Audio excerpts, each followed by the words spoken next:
Global pandemic हो चुका है और ये बहुत ज़रूरी है सोचना कि आज के डेट में क्या करना चाहिए। अब जहाँ तक सवाल है कि जोड़ों का दर्द, आपने बताया कि जॉइंट में पेन होता है, तो ये पेन किस लिए होता है ये तो आपने बता दिया, लाइफस्टाइल वजह है, हर साल संख्या बढ़ती जा रही है, ये ग्लोबल पैंडेमिक है।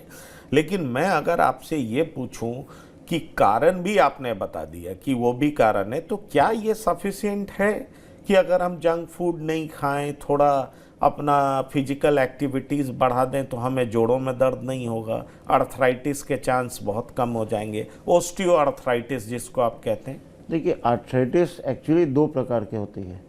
एक पहला प्रकार होता है जिसमें हम लोग सिर्फ एक या दो जोड़ इन्वॉल्व होता है।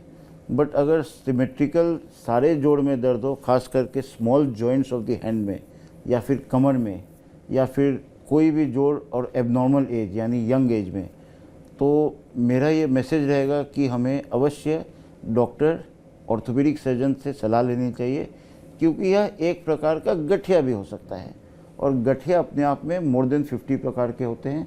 तो उसका हमें पहले डायग्नोसिस कंफर्मेशन ज़रूरी है और सेकेंड स्टेज में ये ज़रूरी है कि हम उसका इलाज कर सकें, ताकि गठिया के चक्कर में हमें आर्थराइटिस नहीं हो, सेकेंडरी आर्थराइटिस। बिल्कुल।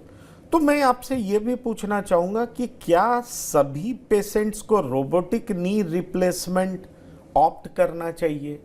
मैं ये पूछना चाहूँगा, या पेशेंट के पास चॉइस होता है कि आपको नी रोबोटिक सर्जरी ऑप्ट करना है या नहीं करना है? बताओ डॉक्टर, अगर मैं आपसे पूछूं कि जो भी पेशेंट्स इस तरह के आते हैं और उनको नी रिप्लेसमेंट सर्जरी कराना है, तो क्या उन सबको रोबोटिक सर्जरी ऑप्ट करना चाहिए?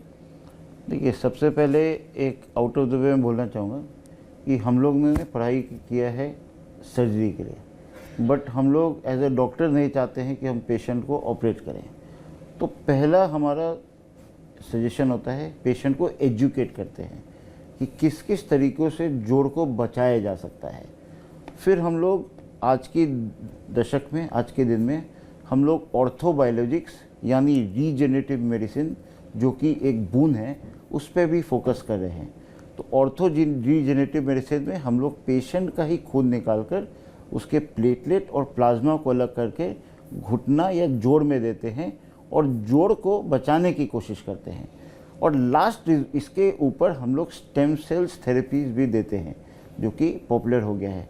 और एक और ट्रीटमेंट ऑप्शन होता है जिसमें आपके कार्टिलेज को निकाल कर रीग्रो करके फिर से री इम्प्लांट करते हैं। यानी एक पेशेंट के साथ हम लोग होलिस्टिक अप्रोच रखते हैं घुटना या जोड़ को बचाने के लिए। अगर नहीं बचा पाए तब प्रत्यारोपण यानी रिप्लेसमेंट की ज़रूरत पड़ती है, और उसके लिए मेरे ख्याल से ऐसा कोई सजेशन नहीं है कि नॉन रोबोटिक जाना चाहिए। Robotics is the way to गो।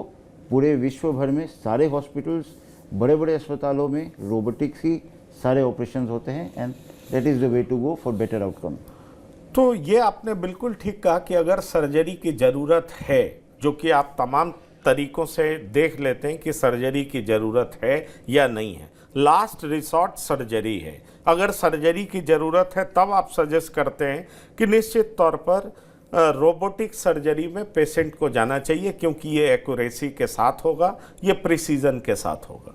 अब मैं आपसे अगला सवाल करूं कि ये पार्शियल नी रिप्लेसमेंट क्या होता है और पार्शियल नी रिप्लेसमेंट कराने के फ़ायदे क्या होते हैं, क्यों कराना चाहिए इसको?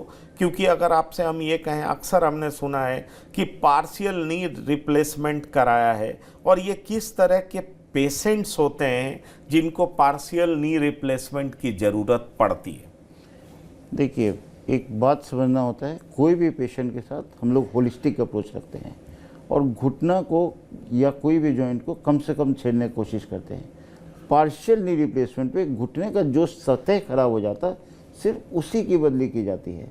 यानी अगर अंदरूनी पार्ट खराब है तो medial compartment partial knee replacement, अगर बाहर का हिस्सा खराब है तो बाहर के कंपार्टमेंट का अर्ध घुटना प्रत्यारोपण, और अगर सिर्फ आगे का खराब है तो पटेलोफेमोरल रिप्लेसमेंट करते हैं। तो यानी घुटने का जो सतह सही है उसको हम लोग बचा सकते हैं, और टोटल नी की तरफ बच सकते हैं। टोटल नी की ज़रूरत नहीं है तो बचा सकते हैं। खास बात अर्ध घुटना प्रत्यारोपण या पार्शियल नी रिप्लेसमेंट का है कि अगर आपका घुटना बच गया, दूसरा कंपार्टमेंट खराब नहीं हुआ, तो आपको टोटल नी की ज़रूरत ही नहीं पड़ेगी। दूसरी खास बात है कि अर्ध घुटना प्रत्यारोपण या पार्शियल नी रिप्लेसमेंट के बाद छोटा चीरा लगता है, छोटा कैप लगता है और आप ज़मीन पर पालथी मार के भी बैठ सकते हैं।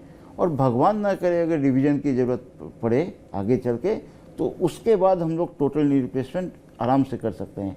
यानी आप एक स्टेज पहले जो पार्ट खराब है उसको ही बदल सकते हैं। Less major surgery and good outcomes. और यह भी मैं सभी लोगों को बताना चाहूँगा कि पहले दुनिया में पार्शियल नी रिप्लेसमेंट का ही इजाद हुआ था। अनफॉर्चुनेटली इंडिया में लोगों में अवेयरनेस नहीं है, काफ़ी लेट हो जाता है तो आते हैं जब सारा कंपार्टमेंट खराब हो जाता है। यानी मैसेज ये है, अगर घुटना या कूल्हा में दर्द है तो कृपया ऑर्थोपेडिक सर्जन से ज़रूर संपर्क करें। हो सकता है घुटना बदलने की ज़रूरत ही नहीं पड़े, रीजेनेरेटिव मेडिसिन PRPs BMAC दे के बचाया जा सके। अगर अर्ध घुटना प्रत्यारोपण की ज़रूरत है तो सिर्फ अर्ध घुटना बदला जाए। अगर पूर्ण घुटना प्रत्यारोपण की ज़रूरत है तो वहाँ से हम लोग देखें। और इस बीच में अगर आर्थराइटिस निकल जाता है तो उसका इलाज हो सके। चलिए, ये आपने बड़ी महत्वपूर्ण जानकारी दी, लेकिन मेरा अगला सवाल इससे होगा कि कई बार लोग कहते हैं कि ओल्ड एज में कूल्हे का ऑपरेशन नहीं कराना चाहिए, पर ओल्ड एज में हमने देखा है कि चलते फिरते लोग गिर जाते हैं, बूढ़े लोग गिर जाते हैं और फिर उनकी स्थिति इस तरीके से हो जाती है, बेड रिडन हो जाते हैं। कई बार ये कहा जाता है कि अब बेड रिडन ही रहना पड़ेगा और ऊपर जाना होगा। बहुत कम लोग इसके लिए तैयार होते हैं कि कूल्हे का, हिप्स का ऑपरेशन कराएं। तो मैं आपसे ये जानना चाहूँगा कि क्या बूढ़े लोगों को हिप्स का ऑपरेशन कराना चाहिए और क्या ये भी रोबोटिक सर्जरी के द्वारा संभव है क्या? हाँ, हमारे इंस्टीट्यूट में Anoop AIOR super speciality unit में, जो कि सवेरा के 5वें तल पे स्थित है, उसमें हम लोग रोबोटिक गाइडेड पूर्ण कूल्हा प्रत्यारोपण, अर्ध कूल्हा प्रत्यारोपण, अर्ध घुटना प्रत्यारोपण, पटेलोफेमोरल रिप्लेसमेंट और पूर्ण घुटना प्रत्यारोपण भी करते हैं।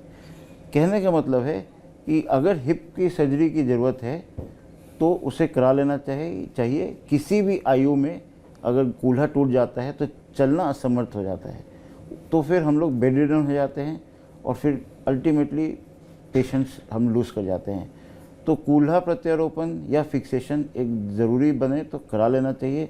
और यह जानकारी मैं देना चाहूँगा आप लोगों को कि कूल्हा प्रत्यारोपण विश्व भर का 3rd बेस्ट ऑपरेटिव प्रोसीजर है। पहला है लोअर सेक्शन सिजेरियन सेक्शन, जहाँ बच्चे की गूंज से माँ और परिवार खुश हो जाते हैं। सेकेंड ऑपरेशन मोतियाबिंद का है, पर 3rd satisfactory operation world over में टोटल हिप रिप्लेसमेंट है। यानी घुटना प्रत्यारोपण से ज़्यादा बेहतर ऑपरेशन कूल्हा प्रत्यारोपण है।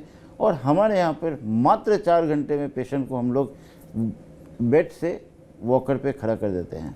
नहीं, पर बेस्ट क्यों बताया आपने? किस लिहाज से बेस्ट है? आपने ये कहा कि कूल्हा ऑपरेशन चौथा बेस्ट ऑपरेशन है, तीसरा क्यों आपने क्यों बताया बेस्ट ऑपरेशन है? ये सक्सेस रेट के हिसाब से। और ये आपके हॉस्पिटल में है या वर्ल्ड वाइड सक्सेस रेट? विश्व भर। चलिए, तो ये भी देखिए भ्रांतियां हैं कि कूल्हा का ऑपरेशन नहीं कराना चाहिए, लेकिन डॉक्टर आशीष सिंह, जो कि बहुत ही रेपुटेड डॉक्टर हैं, ऑर्थोपेडिक सर्जन है, रोबोटिक सर्जरी से लोगों को ठीक करते हैं, वो कह रहे हैं कि तीसरा बेस्ट मेडिकल सर्जरी है कूल्हे का ऑपरेशन। मतलब इसका सक्सेस रेट इतना ज़्यादा है। और ये तो यहाँ तक दावा करते हैं कि अगर किसी का ये कूल्हा चेंज करते हैं, ऑपरेट करते हैं, तो 4 घंटे में उनको वॉकर के जरिए ये चला देते हैं। तो आप समझ सकते हैं कि इनका ऑपरेशन करने का तरीका, एक्यूरेसी, प्रिसीजन किस लेवल का है और उसके बाद सक्सेस रेट इनका किस तरीके का है।